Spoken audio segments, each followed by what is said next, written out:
দৈনিক ৫ ওয়াক্ত আদায়কৃত নামাজে বছরের পর বছর ভুল চলমান থাকে। মানুষ শিখতে পারে না। আর জীবনে একবার হজ ফরজ হয়, তাও সামর্থ্যবান ব্যক্তির উপর, অর্থাৎ যার মধ্যে শর্ত পাওয়া যায়। তো এখন সে কত ভুল করে, কি কি করে থাকে।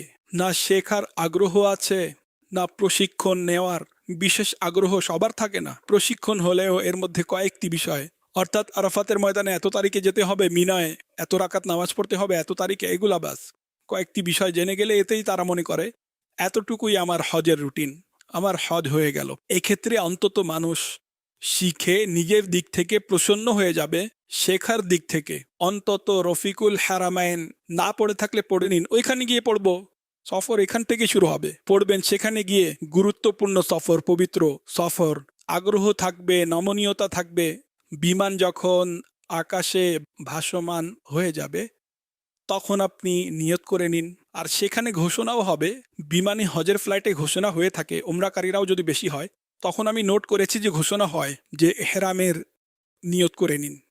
এহরামের কাপড় পূর্ব থেকেই পরিধান করতে হবে, চাদর পেঁচিয়ে নিন। চাদর কিছুটা ভালো মানের হওয়া উচিত, অর্থাৎ এমন পাতলা পাতলা হয়ে থাকে যে অনেক সময় উরু দেখা যেতে থাকে, অন্যজন দেখলে গুনাহগার এবং নিজের নামাজও হয় না।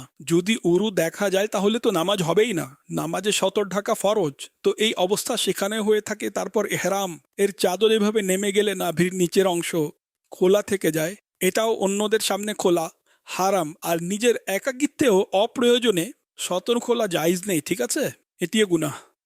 আর অন্যদের সেদিকে দেখা, এটাও গুনাহ।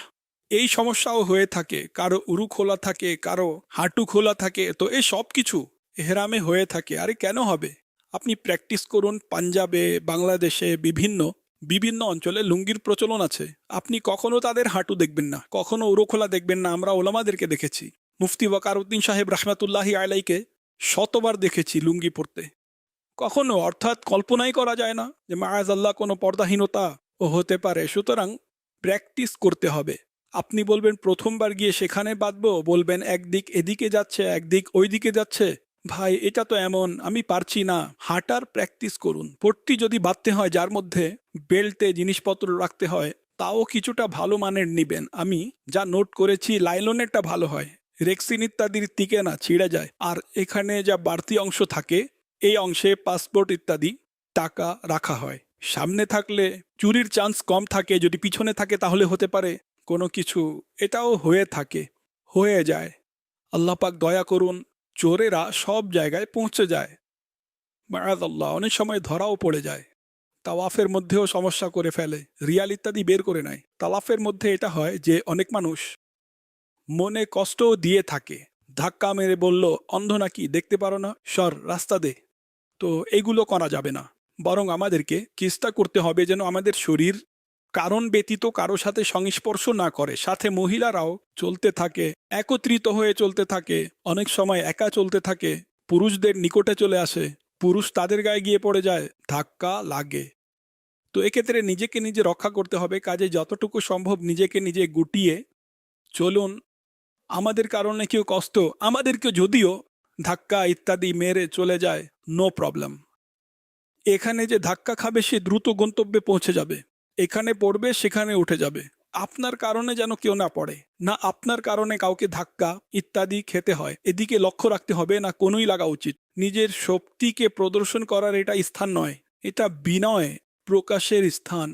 যতই বিনয়ী হবেন ততই ইনশাআল্লাহ আপনি মর্যাদাবান হবেন এবং ইনশাআল্লাহ মর্যাদা লাভ করবেন। তারপর বৃদ্ধ লোকেরা ক্লান্ত হয়ে যায় এই সফরে, তারা হতাশ হয়ে পড়ে। যথার্থই বলছি, এত কষ্ট জীবনে কখনোই করেনি। মসজিদে যাওয়ার সময় ফুর করে স্কুটারে যায়, 4 কদম দূরত্বেই মসজিদ, 12 কদমে হলে কার, কয়েক মিল আগেই সেখানে রাস্তা বন্ধ করে দেওয়া হয়। এজন্য এখানে প্র্যাকটিস থাকতে হবে পায়ে হাঁটার, না হলে সেখানে দৈনিক কয়েক কিলোমিটার পায়ে হাঁটতে হয়। স্বয়ং মসজিদে নববী শরীফ, মসজিদে হারাম শরীফ এত প্রসারিত হয়ে গিয়েছে যে মসজিদুল হারাম শরীফেও প্রবেশের পর কাবা শরীফের দিকে যাওয়ার জন্য আপনাকে হাঁটতে হবে। হ্যাঁ, অনেক সময় লাগবে। আর ঘর এমন নয় যে কাছাকাছি আপনার ঘর, মসজিদুল হারামের কাছাকাছি তো গরিবদের কোনো কাজই নেই। আমাদের মতো যারা গরিব রয়েছে তারা কোথায় কোথায়, আমরা তো আজিজিয়াতে পড়ে থাকতাম, আজিজিয়া জানি না কত মাইল দূর। তো ট্যাক্সি ইত্যাদির মাধ্যমে আসতে হয়। দূরে কিছুটা প্রসারিত জায়গা পাওয়া যায় এবং ভাড়াও কম হয়ে থাকে। কিন্তু এটা স্পষ্ট যে সবার এই বিষয়ে জানা থাকে না যে কিভাবে কি করব।